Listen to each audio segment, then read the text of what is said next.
किती आरोप केले तरी सुद्धा ये पब्लिक है, सब जानती है, हे आपल्याला माहित आहे. कौन सच्चा है कौन झूठा है याचं उत्तर वोटिंग मशीन मधून आलेलं आहे. आणि म्हणून अरे भाई कुठे चालले तुम्ही? चंद्रावर मंगळावर पोहोचले भारताचं यान. कुठं? चंद्रावर मंगळावर पोहोचले भारताचे यान. पण तुमच्या काँग्रेसचे मात्र अजूनही चड्डी बनियान. अरे भारत मंडपम मध्ये जगातले लोक आले भाई, तुम्ही वैयक्तिक घेऊ नका. जगातले लोक आले. जगातले लोकांनी आपल्या भारताचं साम्राज्य बघितलं.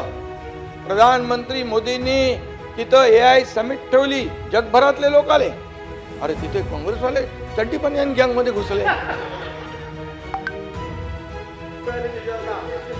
अरे आपली तर आबरू वेशीवर टांगलीच आहे, परंतु आपल्या देशाचा अपमान करण्याचा प्रयत्न तिथं केला. हे देशप्रेम आहे? ही देशभक्ती आहे? हा देशद्रोह आहे.